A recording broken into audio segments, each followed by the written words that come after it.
로마서 8장 16절, 17절 말씀 우리 함께 읽었습니다. 8장 17절에 있는 말씀, 상속자, 하나님의 상속자라는 표현이 있죠. 이 말씀의 근거에서 상속자라는 제목으로 하나의 말씀을 함께 나누도록 하겠습니다. 요즘 한국에서 젊은 사람들이 보는 드라마 가운데 상속자들이란 제목의 그 드라마가 있습니다. 그 제목의 부제를 보게 되면 왕관을 쓰려는 자, 그 무게를 견뎌라. 어쩌면 이렇게 말도 잘 만들어내는지 몰라요. 왕관이 무게가 있다는 거예요. 그래서 남들이 볼 때는 왕관이 다 멋있어 보이고 참 좋아 보이지만 그 왕관을 쓰고 있으려면 그 무게를 견딜 수 있을 힘이 있어야만 그 왕관을 계속 쓰고 있을 수 있다라고 하는 것이죠. 왕이 되려면은 그냥 될 수 없죠. 왕이 되려면 얼마나 노력을 많이 해야 되겠습니까? 적들도 많이 물리쳐야 되고 또 자기에게 올 만한 공격도 다 막아내야 되고 또 설령 그 아버지가 왕이고 그 자녀가 왕자이기 때문에 자동적으로 이 왕의 그 왕위를 계승을 한다고 해도 그 왕위를 지키는 데는 힘들단 말이에요. 그렇죠? 그래서 거기에는 용기가 필요하고 도전을 해야 되고 고난을 이길 수 있는 그런 헌신과 열정과 그런 각오가 있어야만 그 상속을 받을 수 있는 권리가 있다라고 하는 그런 내용이죠. 세상 사람들도 이 이치를 다 알고 있습니다. 세상적인 지혜에서도 이런 이야기를 많이 해요. No cross, no crown. No pain, no gain. 그렇죠? 자기가 뭔가를 위해서 희생을 해야만 그것을 얻을 수 있다. Pay the price. 값을 치르고 그것을 얻어라. 사실 우리 자녀들에게 우리가 인생을 살아가는 여러 가지 교훈들을 줄 수 있지만 아주 중요한 교훈 중에 하나죠. 만약에 자기는 노력하지 않고 아이들이 공부는 전혀 안 하고 내내 그냥 TV 보고 밖에 나가 놀고 게임하고 맨날 잠만 자다가 다 그냥 좋은 점수를 받기를 원하면 어때요? 아이들이 어떻게 해야 되겠어요? 치링을 해야 되죠. 컨닝을 해야 한단 말이에요. 그러면 안 되죠. 자기가 공부 안 했으면 안 좋은 점수 나오는 거고 남들 자고 남들 놀 때 안 자고 안 놀고 열심히 공부했으면 좋은 성적을 받는 것, 그것이 인생의 진리죠. 그런데 사람들의 마음속에는 야, 어떻게 하면 내가 놀고 남들이 일할 때 놀고 어떻게 돈을 더 벌어볼까? 남들 열심히 땀 흘려 일할 때 나는 신나게 놀고 어떻게 하면 더 성공해볼까? 이런 못된 마음들이 있단 말이에요. 우리가 신앙생활 할 때도 마찬가지죠. 신앙생활 할 때도 우리가 하나님의 자녀로서 하나님의 그 놀라운 상속, 하나님의 천국을 우리가 상속을 하려면 하나님의 자녀로서 우리가 천국의 상속자로서 살기 위해서는 영광의 상속자뿐만이 아니고 우리 주님이 당하신 것처럼 주님의 영광을 위해서, 나라를 위해서, 천국을 위해서 우리가 고난의 상속자도 되어야 될 줄로 믿습니다. 오늘 본문 말씀에 로마서 8장 16절에 보게 되면 성령이 친히 우리와 우리의 영과 더불어 우리가 하나님의 자녀인 것을 증언하시나니. 자, 우리는 하나님의 자녀입니다. 어떻게 우리가 하나님의 자녀인 것을 알 수 있습니까? 성령께서 우리 안에 거하시면서 우리를 하여금 예수 그리스도를 믿게 하시고 또 성령께서 우리와 함께 계시면서 하나님의 뜻이 무엇인지, 하나님께서 원하시는 것이 무엇인지 우리를 하여금 깨닫게 해주시고 죄를 미워하고 죄를 짓지 않고 하나님의 말씀대로 살도록 우리를 인도해 주시는 것이죠. 성령님의 인도하심을 받고 있는 사람들은 하나님의 자녀들이에요. 여러분들의 심령 가운데 성령께서 여러분들을 인도하여 주시고 여러분들을 하나님의 자녀로 증언해 주시는 줄로 믿습니다. 그런 성령의 인도하심 가운데서 우리가 하나님의 자녀인 것을 알게 되는 것이죠. 성령께서는 우리 성도들과 함께 동행하면서 우리를 인도해 주십니다. 자, 어떻게 우리가 성령의 인도하심을 체험합니까? 교회를 처음 왔을 때 제가 이제 가끔 그런 이야기를 듣습니다. 목사님이 말씀하는 건 제가 알겠는데 믿어지지가 않습니다. 그런 이야기를 하시는 분들이 있어요. 그렇죠? 예수님이 십자가에서 우리 죄를 위하여 죽으셨고 또 우리에게 영원한 천국이 있다는 것 아직 죽어보지도 않았는데 어떻게 알 수 있습니까? 믿기가 어렵단 말이에요. 그러나 성령께서 우리 안에 역사하시면 예수 그리스도의 십자가가 믿어지고 하나님의 창조가 믿어지고 영원한 천국이 믿어지는 역사가 이루어지게 돼요. 우리가 신앙생활을 하기 전에는 도저히 이게 말도 안 되는 것이고 어떻게 그게 가능할까? 하지만 믿고 나면 안 믿는 게 더 이상하단 말이에요. 온 우주 만물 아름다운 이 자연을 보면서 하나님을 생각하지 않는다면, 위대한 창조주를 생각하지 않는다면 그것도 이상하죠. 우리 인간이 이렇게 귀한 존재로 아름다운 존재로 지음을 받았는데 만약 우리 인간이 죽고 그냥 끝난다면 이것도 얼마나 허무한 일이에요. 그것이 더 이상하죠. 우리에게 하나님께서 약속하신 천국이 있고 하나님께서 우리에게 약속하신 영생의 소망이 있는 것. 이것이 우리가 이 땅에서 하나님의 자녀로 또 가장 존귀한 자로 살아갈 때 더 자연스러운 논리적인 귀결이 되는 것이죠. 성령께서 우리 안에 임하시면 하나님의 말씀이 믿어지고 하나님을 예배하는 것이 우리의 기쁨이 되고 영원한 천국을 바라보는 것이 우리의 소망이 되는 줄 믿습니다. 성령의 역사가 없으면 우리 인간은 가장 불쌍한 존재고 허무한 존재가 되고 마는 것이죠. 자, 오늘 우리가 상속에 대해서 말씀을 하고 있는데 자녀는 부모의 재산을 상속할 수 있는 그런 권리가 있죠. 자, 우리의 부모님들 평생토록 열심히 일하셔서 나름대로 어떤 재산들을 이루신 분들이 있을 겁니다. 평생 자녀들을 위해서 희생하고 헌신하면서 그걸 다 소비해서 이제 남겨놓은 곳 없이 세상을 그냥 떠나신 분들도 아마 있을 거예요. 자, 그러나 또 어떤 분들은 그래도 뭔가 뭐 이불 하나라도 뭐 옷이라도 자녀들을 위해서 이제 남겨놓고 가시는 분들이 있죠. 자, 우리가 이 재산 상속법을 뭐 간단하게 보게 되면 재산 상속법은 첫 번째로는 이제 유언, 자기 거니까 자기 물건이니까 내가 누구에게 이것을 주고 싶어하는가 그 사람의 의지, will이 중요하단 말이에요. 그래서 이 재산을 누가 상속받는가 부모의 그 주인의 유언을 받는 사람이 그 재산을 상속할 수 있는 것이죠. 그래서 그 변호사들이 이제 그런 얘기를 하십니다. 나이 많으신 어르신들은 꼭 유언장을 미리 써놓으라. 내일 무슨 일을 당할지 알 수 없으니까 유언장을 꼭 써놔라. 유언장을 써놓으면 자기의 의지대로 자기가 자기 재산을 주고 싶은 대로 그걸 줄 수 있지만 만약 자기가 아무런 유언장도 남겨놓지 않고 그냥 세상을 떠나게 되면 뭐 그게 어떻게 될지 모르잖아요. 그러니까 유언장을 꼭 써놔라. 그렇게 이제 이야기를 하고요. 근데 사람들은 설마 다른 사람은 다 죽지만 설마 내가 죽으랴. 설마 하고 유언장을 안 쓴단 말이에요. 변호사님들이 꼭 이야기하는 것이 유언장을 꼭 써라. 나이 드신 분들은 꼭 쓰고 젊은 사람도 써라. 젊은 사람도. 그래서 내 재산 목록을 리스트를 작성을 해가지고 그것을 어떻게 배분할 것인지 유언을 꼭 써라. 유언이 있으면은 재산의 상속이 우선순위로 유언에 따라서 가게 되어 있습니다. 두 번째로는 유언이 없으면 상속할 수 있는 자녀들이나 또 배우자나 상속할 수 있는 사람들이 모여서 서로 합의를 하면 합의에 의해서 재산의 분배가 이루어집니다. 자, 그런데 문제는 이 합의가 아주 어렵다는 거예요. 합의가 아주 어려워요. 그러니까 부모가 자녀들에게 유산을 상속할 때도 공평하게 똑같이 해야지. 숟가락이라도 하나라도 똑같이 해줘야지. 누구 하나한테 숟가락이나 젓가락 하나를 더 주면은 못 받은 애가 서운해한단 말이에요. 그러니까 부모의 마음 속에는 자녀가 여럿이 있으면 잘 사는 애는 그래 너는 머리도 좋고 공부도 잘했고 직장도 좋고 잘 먹고 잘 사니까 너는 그냥 이것만 너는 받아봐. 너는 좀 어려우니까 너는 내가 하나라도 내가 더 해줄게. 좀 세상 힘들고 어려운데 이거라도 좀 갖고 살아봐라. 그게 부모의 마음은 아니에요. 다 똑같은 마음. 근데 자녀들의 마음은 그렇지 않단 말이에요. 자녀들의 마음은 부모가 나에게 돈을 더 주고 유산을 더 주는 것이 문제가 아니고 자녀들은 항상 부모의 사랑 누군가 나를 사랑을 해줘야 되고 특별히 부모가 나를 사랑을 해줘야 되니까 왜 부모님이 나한테는 이거밖에 안 주고 쟤한테는 저걸 더 줬나? 왜 형한테는 더 줬지? 왜 동생한테 더 줬지? 왜 나는 이거밖에 안 줬지? 마음속에 항상 이 서운한 마음이 있단 말이에요. 그래서 자녀들한테 유산을 줄 때는 똑같이 나눠주라. 그러니까 많은 분들이 그 이야기를 하시는 거예요. 자, 그러면 부모 마음속에는 그래도 어려운 애를 좀 더 도와주고 싶은데 어떻게 하면 좋겠는가? 살아계실 때 다른 애들 모르게 뒤로 어려운 애를 갖다 조금씩 도와주란 말이에요. 그렇게 하면은 형제들 간에 싸울 일이 없죠. 자, 합의를 봐서 유산을 분배를 해야 되는데 이게 어렵단 말이에요. 그래서 최고의 상속은 어떻게 하는 것이 최고의 유산 상속인가? 그것은 분쟁이 없는 유산 상속이 최고의 유산 상속이다. 자, 부모님은 자녀들을 다 사랑해요. 사랑하지 않는 자녀가 없습니다. 그런데 부모가 남겨놓은 조그마한 재산 때문에 형제들이 서로 싸우고 서로 미워하고 서로 칼부림하고 서로 죽이고 서로 법정에 가서 고소하고 고발하고 서로 싸운다면 부모의 마음이 얼마나 아파요. 아프죠? 그러니까 자녀들이 사이좋게 서로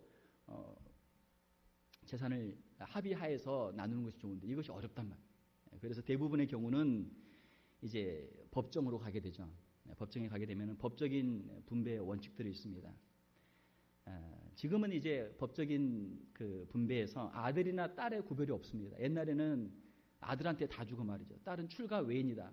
출가를 했기 때문에 안 준다. 지금은 아니죠. 지금은 남자나 여자나 구별이 없습니다. 우리 여자분들이 참 좋은 세상에 사십니다. 아주 잘 태어나셨습니다. 좋은 세상에 잘 사세요. 부모의 유산을 우리 딸들도 다 똑같이 받을 수 있다. 1대1로 똑같이 받을 수 있다. 또 옛날에는 아들 중에서도 장남들에게 많이 주고 뭐 차남이나 밑에 있는 애들은 그냥 다시나 좀 떼주고 그냥 네 먹고 살 만큼만 가서 살아라. 이게 많았어요. 지금은 그렇지 않단 말이에요. 지금은 장남이나 차남이나 삼남이나 할 거 없이 똑같이 1대1로 똑같이 배분이 돼요. 대신 이제 한국에서는 배우자에게는 남아있는 생존해 있는 배우자에게는 50%를 더 가산해서 주도록 돼 있죠. 예를 들면 아들하고 딸하고 배우자가 셋이 남았습니다. 그러면은 만약 아들에게 2개 주고 딸에게 2개 주면 배우자에게는 셋을 주도록 돼 있어요. 50%를 더 주도록 돼 있단 말이에요. 2대 2대 3으로 이거를 이제 배분하도록 돼 있는 것이죠.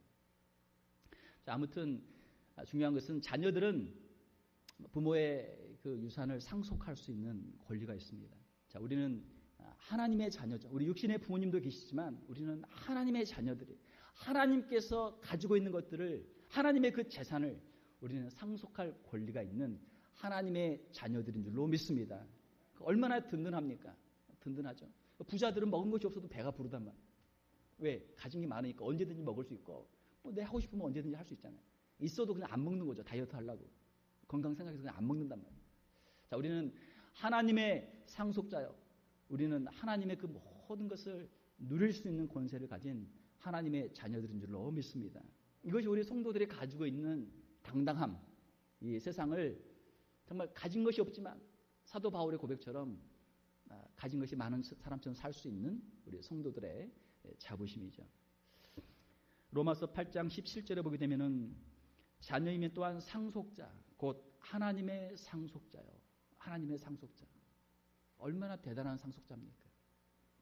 자, 그런데 우리 함께 읽었던 로마서 8장 17절을 보게 되면 우리는 하나님의 상속자이면서 동시에 고난의 상속자다. 이렇게 기록이 되어 있습니다. 로마서 8장 17절에 보게 되면 그리스도와 함께한 상속자니 우리가 그와 함께 영광을 받기 위하여 우리가 그리스도와 함께 하나님의 상속자로 하나님의 그 영광을 받을 것은 확실한데 자, 그 영광을 받기 위해서 우리는 고난도 함께 받아야 할 것이니라. 할렐루야. 여기서 아멘을 하신 분들이 훌륭하신 분들이에요. 우리가 영광을 받읍시다 그러면 아멘 할렐루야 하지만 고난도 함께 받읍시다 그러면 갑자기 조용해져. 갑자기 조용해져. 자, 하나님의 법칙은 무엇입니까? 하나님의 법칙은 상을 받으려면 고난을 먼저 받아야 한다. 이것이 하나님의 법칙이에요. 고난이 없이 성공한 사람은 아무도 없습니다. 많은 사람들의 우리가 성공 스토리를 우리가 봅니다. 그러면 거기에는 그 사람의 고난의 역경들이 다 들어있어요. 그러니까 마지막에는 성공하지만 그 성공하기까지의 그 수많은 고난의 과정들이 있단 말이죠. 성경에 나와 있는 인물들, 우리가 요셉 하게 되면 어떻습니까? 요셉은 이집트의 총리가 됐습니다. 얼마나 높은 자리에 올라갔습니까? 그러나 그의 인생을 보게 되면은 종으로 형들의 미움을 받아서 종으로 팔려가서 종으로 열심히 살았지만 또 주인 마님의 모함을 받아가지고 감옥에 가가지고 감옥에서도 열심히 했지만 잊혀진 채 살다가 하나님의 은혜로 그가 이집트의 총리가 된 것이죠. 또 우리가 잘 알고 있는 다윗도 보면 어떻습니까? 다윗도 이스라엘의 왕이 됐지만 왕이 되기 위해서 그 수많은 파란만장한 그의 인생의 스토리가 있잖아요. 어릴 때부터 그가 골리앗과 또 싸워야 되고 또 블레셋의 적들과 싸워야 되고 사울왕의 핍박을 피해서 도망 다녀야 되고 그가 왕이 되기 위한 과정들 또 왕이 된 다음에도 얼마나 많은 전쟁들과 어려움들이 있었습니까? 쉽지 않단 말이에요. 우리가 다니엘의 이야기도 알고 있죠. 다니엘도 바벨론의 총리가 되었습니다. 얼마나 위대한 사람입니까? 그러나 그 총리의 자리까지 올라가는 데는 수많은 핍박과 어려움들이 있었죠. 수많은 테스트가 믿음의 테스트가 있었단 말이에요. 사자 굴에도 들어가야 되고 또 하나님 앞에 기도하기 때문에 핍박도 받고 말이죠. 사랑하는 성도 여러분, 우리가 그리스도와 함께 영광을 받기 위해서는 그리스도와 함께 우리가 고난도 받아야 될 줄로 믿습니다. 오늘 이것이 우리 함께 읽은 말씀의 키포인트, 핵심 포인트. 많은 사람들이 영광을 원하지만 영광을 얻지 못하는 이유는 무엇입니까? 그것은 영광을 위해서 꼭 치러야 될 고난, 그 값을 그들이 치르기를 원하지 않기 때문에, 영광은 원하지만 고난을 받기 싫어하기 때문에 그 영광도 함께 누릴 수 없게 되는 것이다라는 것입니다. 우리가 어떤 일을 이루기 위해서는 누군가의 희생과 고난이 꼭 필요합니다. 한 가정이 세워지기 위해서는 그 가정을 위해서 희생하는 아버지, 또 어머니, 또 남편, 아내, 또 부모님들을 섬기기 위해서 자녀들의 희생과 헌신이 있어야, 누군가의 희생과 헌신이 있어야 그 가정이 유지가 되는 것이죠. 우리 교회도 마찬가지입니다. 교회를 위해서 누군가가 자기의 시간을 드리고 자기의 물질을 드리고 희생하고 헌신할 때 이 교회가 세워지는 거예요. 국가도 마찬가지고 모든 조직은 다 마찬가지입니다. 그 조직을 위해서 누군가가 희생하고 헌신한 사람들이 있단 말이에요. 성도들이 고난을 당할 때 하나님 저에게 왜 고난이 있습니까? 우리가 그렇게 울면서 기도할 때도 있습니다. 그러나 우리 한 가지 반드시 기억해야 될 것은 그 고난이 지난 후에 주님이 약속하신 영광의 상급이 반드시 있는 줄로 믿습니다. 그러므로 우리가 그 고난을 두려워할 필요가 없단 말이에요. 고난을 우리가 이겨낼 때 주님이 주시는 상급이 있기 때문입니다. 성경 말씀에 보게 되면 오히려 고난 당하는 것이 내게 유익이라, 그런 말씀도 있어요. 내가 고난을 통해서 하나님의 율례를 깨닫게 되었고 하나님의 뜻을 내가 깨닫게 되었고 하나님의 그 역사들을 제가 알게 되었습니다. 성경에서는 그렇게 말씀하고 있습니다. 우리가 흔히 하는 말로 고생은 젊어서 고생은 사서도 한다. 참 좋은 말씀이에요. 젊은 사람들에게 필요한 건 무엇입니까? 나이 드신 어른들이 가지고 있는 그 명예, 그 지위, 그 부, 그걸 그냥 갖는 것이 아니고 새로운 것을 얻기 위해서 도전하고 헌신하고 고생을 해야 되는 것이죠. 고생을 하지 않고 그것들을 그냥 가지려고 하는 마음, 이러한 마음들이 이제 잘못된 마음들이죠. 우리가 고난을 두려워하지 않고 우리 앞에 있는 고난들을 우리가 직면하고 그 고난들을 헤쳐나갈 수 있는 저와 여러분들이 될 수 있기를 원합니다. 특별히 주님을 위한 고난, 주님의 몸되는 교회를 위한 고난에 있어서는 우리가 뒤로 물러서지 않고 앞장서서 우리가 주님을 위해서 그 고난들을 이겨나갈 수 있기를 주님의 이름으로 축원합니다. 세 번째로 18절에 보게 되면은 우리는 성도는 영광의 상속자들입니다. 로마서 8장 18절에 보게 되면 생각하건대 현재의 고난은, 현재 우리가 당하고 있는 성도의 고난은 장차 우리에게 나타날 영광과 비교할 수 없도다. 우리가 고난이 지금 아무리 힘들고 또 힘들고 어려워도 우리가 앞으로 주님께 받을 영광하고 비교하면 그건 아무것도 아닌 거예요. 우리가 당하는 고난, 시간들 10년, 20년, 30년, 40년, 50년, 길면 100년, 우리의 인생의 고난의 시간들, 우리가 천국에서 영원토록 주님과 함께 누릴 그 영광과는 비교할 수 없는 줄로 믿습니다. 우리의 이 땅에서 주님을 위해서 흘리는 눈물, 땀, 우리가 주님께 드리는 우리의 희생, 헌신, 우리가 주님 앞에서 받을 천국의 그 상급과는 비교할 수가 없는 줄로 믿습니다. 사도 바울은 누구보다도 이것을 분명히 알았습니다. 사도 바울의 위대한 헌신, 사도 바울이 어떻게 위대한 사도가 되었습니까? 누구보다도 열심히 전도했고, 누구보다도 핍박을 많이 받았고, 누구보다도 매를 많이 맞았고, 누구보다도 고난을 많이 당했습니다. 그는 하나님께 헌신하면서 그 고난들을 이겨나갔기 때문에 가장 위대한 사도가 된 줄로 믿습니다. 천국의 영광을 그가 보았고, 고린도전서에 보기에도 그가 삼층천에 올라가서 그가 하늘의 영광을 보았고 주님의 상급을 보았기 때문에 그가 기록한 거예요. 우리가 생각하건대 현재의 고난은 장차 우리에게 나타날 영광과 비교할 수 없도다. 사도 바울의 이 천국에 대한 소망이 저와 여러분들에게도 임할 수 있기를 주님의 이름으로 축원합니다. 우리 성도들은 하나님의 상속자, 천국의 상속자들입니다. 영광의 상속이 반드시 있습니다. 잠시 받는 우리의 현재의 고난은 앞으로 받을 영원한 천국의 영광과는 비교할 수 없는 것이죠.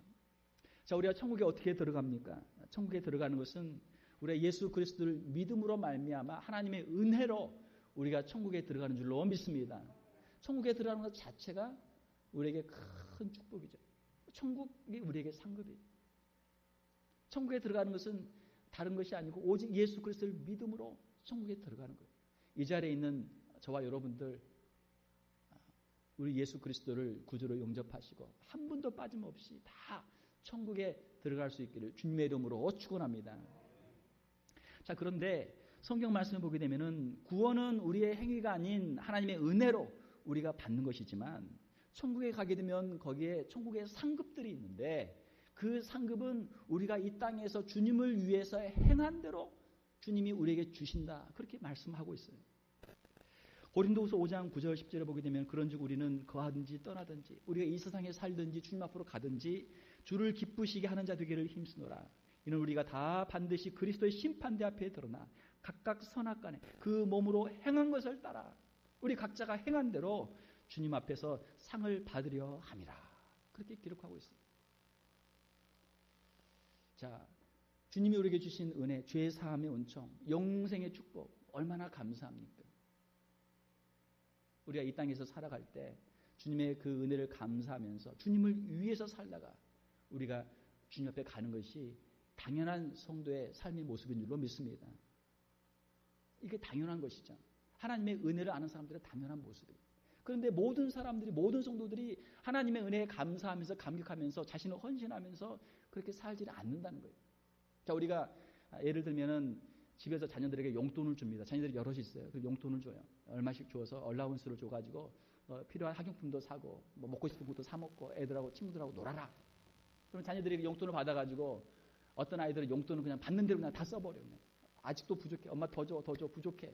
이런 아이들도 있고 또 어떤 아이들은 얼마 안 되는 돈이지만 그 모아놨다가 또 엄마 아빠 생일이다 또 무슨 날이면은 꼭 거기다 카드도 쓰고 조그맣지만 선물도 하나씩 이렇게 사가지고 오는 애들이 있어요.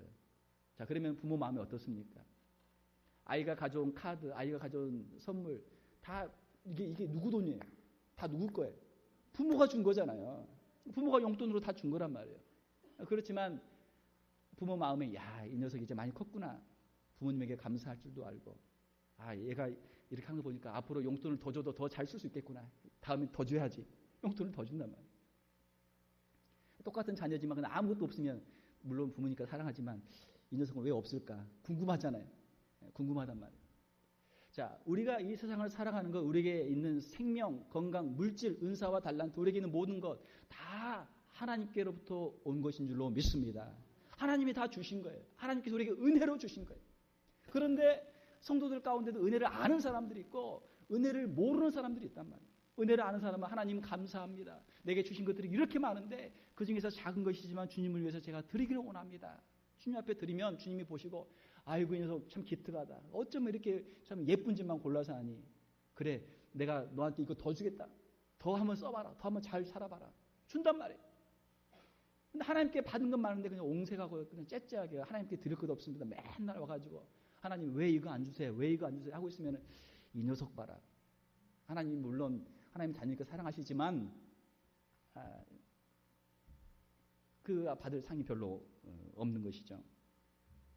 고린도전서 3장 12절 14절에 보게 되면은 만일 누구든지 금이나 은이나 보석이나 나무나 풀이나 집으로 이 터 위에 세우면 이 터는 예수 그리스도죠. 예수 그리스도를 우리가 신앙하면서 예수 그리스도를 섬기면서 우리 인생을 살아가는데 어떤 사람들은 금으로 어떤 사람들은 은으로 보석으로 나무나 집이나 풀로 각자 나름대로 자기의 공적을 세워간다라는 것입니다. 각 사람의 공적이 나타날 터인데 그 날의 공적을 밝히리니 이는 불로 나타내고 그 불이 각 사람의 공적이 어떤 것을 시험할 것입니다. 만일 누구든지 그 위에 세운 공적이 그대로 있으면 상을 받고 하나님 앞에 아름다운 것들로 귀한 것들로 좋은 것으로 드려서 하나님 앞에서 심판대 앞에서 우리가 행한 것이 선하게 드러나면 주님의 상을 주시는 거예요. 천국의 상급이 있는 것입니다. 물론 우리가 천국에서 무슨 상을 받기 위해서 주님을 섬기는 건 아니에요. 주님 주신 은혜에 감사하고 감격해서 우리가 주님 앞에 우리의 마음을 드리고 주님을 위해서 우리가 헌신하지만 주님께서는 거기에 대해서도 또 주님께서는 보너스로 우리에게 더 갚아주시는 거예요.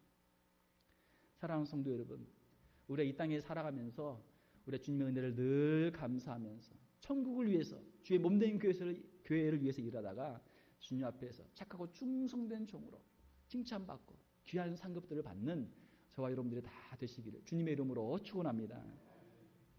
베드로전서 1장 17절에 보게 되면 외모로 보시지 않고 각 사람의 행위로 판단하시는 자를 너희가 아버지라 부른즉 너희의 나그네로 있을 때를 두려움으로 지내라. 우리의 인생의 나그네 길 마치고 주님 앞에 갔을 때 너는 어떻게 살았니? 주님이 우리에게 물어보신단 말이에요. 제가 한 가지 예화만 이야기하고 제가 설교를 마치겠습니다.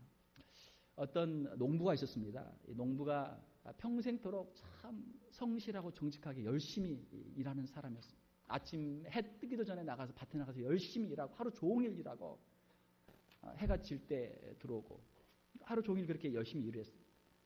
자, 그런데 이 농부에게는 아들이 하나 있었는데 이 아들은 너무 게으른 거예요. 아버지는 부지런히 어떻게 아들이 게으른 거 몰라요. 아들에게 게으른 거예요. 아버지가 다 해주니까 나는 일 안 해도 먹고 살 게 있는데 내가 뭐하러 일할 필요가 있느냐. 맨날 노는 거예요. 아버지가 좋은 말로 야 밭에 나가서 같이 일하자. 나 싫어. 나 더운 거 싫어. 땀나기 싫어. 안 하는 거예요. 몇 번 이렇게 타일러도 안 되죠. 자, 그 아버지가 고민하다가 이제 아버지가 세상을 떠날 때가 됐습니다. 세상을 떠날 때가 됐는데 마음속에 너무 근심 걱정이 있는 거죠. 이 아들이 과연 세상을 어떻게 살아갈까? 이렇게 해서는 안 되는데. 그래서 아들을 불러놓고 이제 유언을 합니다. 아들아, 내가 너에게 꼭 해줄 한 가지 비밀이 있다. 내가 그동안 평생 살면서 열심히 일을 해가지고 내가 많은 돈을 벌었는데 그 돈을 금으로 바꿔서 내가 저 밭 있지? 그 밭 깊이 파놓고 내가 묻어놨어. 그렇게 이야기를 한 거예요. 그렇게 하고 이제 그 아버지가 돌아가셨습니다. 그 이야기를 들은 아들이 그냥 귀가 번쩍 뛰었어요. 아니, 우리 아버지가 나 모르게 밭에다가 금을 묻어놨다니. 얼른 가서 금 캐야겠다. 사빈이 꽃갱이 들고 와서 그냥 아침부터 그냥 그 밭을 파는 거예요. 밭을 그냥 여기에 있을까 저기에 있을까 그냥 밭을 다 파는데 금이 안 나오는 거예요. 아버지가 이것을 아주 깊이 묻어놨나 보다. 더 그냥 깊이 파는 거예요. 더 열심히. 밭을 다 뒤져 팠는데 금이 안 나오는 거예요. 이 아들이 실망해서 아버지가 나한테 거짓말을 했나? 나를 속였나?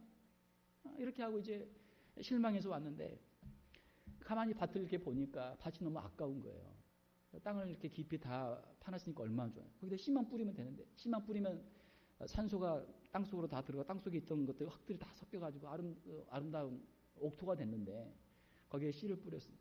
씨를 뿌렸더니 여름이 지나고 지금처럼 이제 가을이 됐습니다. 가을이 되니까 거기서 나온 곡식들이 오곡 백과가 거기에 그냥 밭에 가득한 거예요. 황금 물결이 돼서 곡식들이 춤을 추는 거예요. 아들이 그것을 보면서 깨달았습니다. 아, 아버지가 땅속에 묻어놨던 금은 바로 이것이었구나. 바로 이것이다. 게으른 아들을 위해서 열심히 일할 때 이렇게 하나님께서 좋은 열매를 주시는 것, 황금 같은 곡식들을 주시는 것을 깨닫게 해주셨구나. 그걸 깨닫고 교훈을 얻었다라는 이야기가 있습니다. 사랑하는 성도 여러분, 하나님이 우리에게 주신 것들, 우리가 열심을 품고 주님을 섬기기를 원합니다. 이 세상 지나가는 인생, 우리가 허송세월하지 않고 우리가 천국을 위해서 살아가기를 원합니다.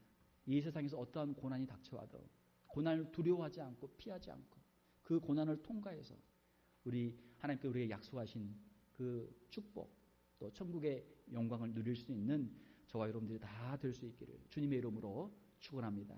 함께 기도하겠습니다. 하나님 아버지 감사합니다. 하나님께서 우리에게 영원한 천국의 소망을 주시고 또 이 땅의 나그네 인생 가운데 우리에게 성령님을 보내주셔서 하나님의 자녀임을 깨닫게 도와주시고 영원한 천국의 상속이 있음을 깨닫게 하여 주심을 감사를 드립니다. 우리가 땀을 흘리며 주님을 위해 수고할 때 주님께서 우리의 모든 수고대로 우리에게 선한 것으로 갚아주실 줄로 믿습니다. 천국의 상급으로 함께하여 주시고 이 땅의 풍성한 축복으로 주님이 함께하여 주실 줄 믿습니다. 우리에게 정직한 마음을 주시고 진실한 마음을 주시고 열심을 품고 주님을 섬기며 주의 몸된 교회를 섬기며 맡겨진 사명들을 잘 감당할 수 있는 사랑하는 성도들 다 되게 하여 주시옵소서. 거룩하신 우리 주 예수님 이름으로 기도하옵나이다. 아멘.